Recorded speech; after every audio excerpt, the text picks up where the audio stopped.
చంద్రబాబు రాజకీయ ఎజెండాలోకి ఇప్పుడు కొత్త మాటలు కావాలి. రికార్డులు అరిగేలా పదే పదే పాడేసిన పాత పాటలు ఇప్పుడు చెల్లుబాటు కావడం లేదు. 20 మాసాల్లో జరిగిన అభివృద్ధి గురించి చెప్పుకుందామంటే క్రెడిట్ చోరీ దొంగాట వెక్కిరిస్తోంది. సంపద సృష్టి అనే మాటకు ఎల్లో నిఘంటువు అర్థం రుణ సమీకరణ అని తేలిపోయింది. తన రాజకీయ వారసత్వం కొనసాగాలంటే తుప్పుపట్టిన అస్త్ర తూనీరం అక్కరకు రాబోదని అర్థమైంది. కొత్త బాణాలు కావాలి. అరువు తెచ్చుకున్న నయా తత్వాలు పాడేందుకు సరికొత్త బాణీలు కావాలి. వాటిని ఎలా సాధించాలి?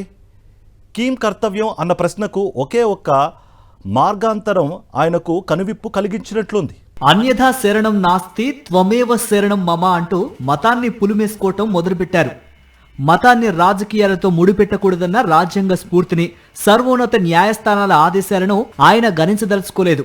మనుగడకు మరో మార్గం లేదేమో. ఉదర పోషణార్థం బహుకృత వేషం అన్న నానుడి చందంగా అవసరార్థం మత వేషధారణ. ఆషాఢభూతిని ఆదర్శంగా తీసుకునే వారికి మతమైనా రాజకీయమైనా ఒకటే. మతం కూడా రాజకీయమే. ఈ కొత్త వేషంలో ఆయనకింకో సౌలభ్యం ఉంది. తాను ప్రవచించే తాజా తాత్విక ధారలో కరిగి జనం ఐహిక విషయాలు వదిలేయాలి. ఆ ట్రాన్స్లో మైమర్చిపోవాలి. సూపర్ 6ను సూపర్ హిట్ చేశానంటే తలడూపాలి. 20 మాసాల్లో 6 లక్షల ఉద్యోగాలిచ్చేశానంటే నమ్మేయాలి. తన పేరును పఠించగానే 20 లక్షల కోట్లు పెట్టుబడులుగా పరిగెత్తుకొని వచ్చాయంటే నిజమే అనుకోవాలి. ఇంకో 20 లక్షల ఉద్యోగాలను చిటికేసి ఇచ్చేస్తానంటే మహాప్రసాదమని మురిసిపోవాలి. చంద్రబాబు, ఆయన పార్టీ, కూటమి కలిసి మత ఎజెండాను ముందు పెట్టుకుని రాజ్యాంగ స్ఫూర్తికి తూట్లు పొడుస్తున్నారు. రాజ్యాంగ మౌలిక స్వరూపం మీద గతంలో ఎన్నడూ లేని విధంగా దాడి చేస్తున్నారు. అందుకోసం చట్టసభల్ని కూడా వేదికలుగా చేసుకోవడానికి తెగించడం తీవ్ర ఆందోళన కలిగిస్తోంది. శాసనము ద్వారా నిర్మితమైన రాజ్యాంగం పట్ల నిజమైన విశ్వాసం, విధేయత చూపుతానని అంటూ ప్రమాణాలు చేసి చట్టసభల్లో ప్రవేశించిన నేతలు ఒట్టు తీసి గట్టు మీద పెట్టి రాజ్యాంగం పట్ల విద్రోహపూరితంగా మాట్లాడిన మాటలు ఆంధ్రప్రదేశ్ లెజిస్లేటివ్ ఉభయ సభల్లో ఈ వారం చోటు చేసుకున్నాయి. శాసన మండలిలో గౌరవ సభాధ్యక్ష స్థానాన్ని ఉద్దేశించి రాష్ట్ర మంత్రిమండలి సభ్యులు అచ్చెన్నాయుడు చేసిన వ్యాఖ్యలు విఘ్నులందరికీ దిగ్భ్రాంతిని కలిగించాయి. మీరు క్రిస్టియన్, మీ నాయకుడు క్రిస్టియన్, వెంకటేశ్వర స్వామిపై కక్షగట్టారు. యేసు మాత్రమే దేవుడా, వెంకటేశ్వర స్వామి కాదా? ఈ రకమైన వాచాలతతో ఆయన చెలరేగిపోయారు. శాసనసభలో మంత్రులు మాట్లాడే మాటలను ప్రభుత్వ వాణిగానే పరిగణిస్తారు. అచ్చెన్నాయుడు వ్యాఖ్యలకు మంత్రిమండలి సమిష్టిగా బాధ్యత వహించవలసి ఉంటుంది. తాను ఒక మతానికి ప్రతినిధి అన్నట్టుగా వకాల్తా పుచ్చుకొని మాట్లాడినట్టుగా ఆయన భాషా వేషం, భావాభినివేశం తేట తెల్లం చేస్తున్నాయి. ఇది సంపూర్ణంగా రాజ్యాంగ సూత్రాల ఉల్లంఘన. శాసనసభ్యునిగా చేసిన ప్రమాణానికి విరుద్ధంగా రాజ్యాంగానికి ఆయన అవిధేయతను ప్రకటించినట్టే పరిగణించాలి. గౌరవ సభాధ్యక్షులు తాను క్రిస్టియన్ కాదు, హిందువునని చెప్పినందువలన తన వ్యాఖ్యలను వెనక్కి తీసుకుంటున్నారని అచ్చెన్నాయుడు మండలిలో చెప్పారు. అంటే సభాధ్యక్ష స్థానంలో హిందూయేతర వ్యక్తి కూర్చొని ఉంటే అతని మీద నిందలు మోపవచ్చునన్నా? సభాధ్యక్షుడు క్రిస్టియన్ అయి ఉంటే తన మాటల్ని వెనక్కు తీసుకునే వాడిని కాదనే అర్థం ఆయన స్పందనలో ధ్వనించింది. ఇది ఖచ్చితంగా మత విద్వేష ప్రకటన. మత విషయాల్లో రాజ్యాంగ యంత్రాంగం తటస్థ పాత్ర పోషించాలన్న రాజ్యాంగ స్ఫూర్తిని అవహేళన చేశారు.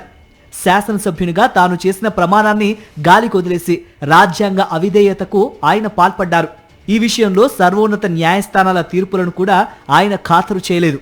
దేవుని మీద నిజమైన భక్తి విశ్వాసాలు ఉన్నవారు ఎవరైనా తనకు తెలుసో తెలియకో తన వల్ల ప్రత్యక్షంగానో పరోక్షంగానో అపచారం జరిగిందని భావిస్తే తప్పనిసరిగా క్షమాపణ కోరుతారు. దేవుడిపై నమ్మకం ఉండేవారు శివుడు, వెంకటేశ్వరుడు, యేసుక్రీస్తు, అల్లా అనే తేడాలు చూడరు. అన్ని రూపాల్లోని, అన్ని విశ్వాసాల్లోని దైవత్వాన్ని ఆరాధిస్తారు.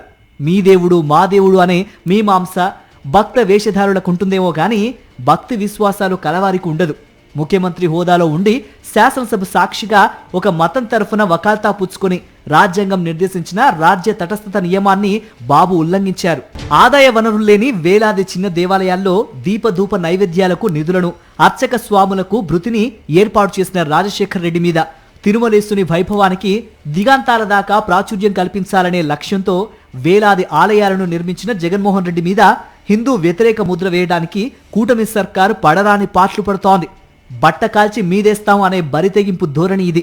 7 కొండలు తిరుమలేశునికే చెందుతాయని వైఎస్ఆర్ సర్కార్ ఇచ్చిన జీవోను తాము అధికారంలోకి వస్తే రద్దు చేస్తామని చెప్పిందెవరు? ఆ వీడియోలు బహుళ ప్రచారంలో ఉన్నాయి. అవి ఫేక్ వీడియోలని ఇంకా ప్రకటించలేదెందుకో? ఏ హిందూ పీఠాధిపతులు చెప్పారని తిరుమలలోని 1000 కాళ్ల మండపాన్ని కూల్చేశారు? వెంకటేశ్వరుని సేవకు ఆధ్యాత్మిక ఛానల్ ఎందుకు? డబ్బులు దండగన్నది ఎవరు? హిందువుల పవిత్ర గ్రంథమైన భగవద్గీతలో ఏమున్నదని ఎవరి హయాంలో టీటీడీ అధ్యక్షుడు హేళన చేశారు? దళిత గోవిందం పేరుతో శ్రీ వెంకటేశ్వర మహత్యాన్ని దళిత వాడల్లో వినిపించిన పాలకులపై హిందూ వ్యతిరేక ముద్ర వేయాలని చూడటం ఎంత దిగజారుడుతనం! ఒక్క వేలు చూపి ఒరులను నిందించా, వెక్కిరించు నిన్ను 3 వేళ్లు.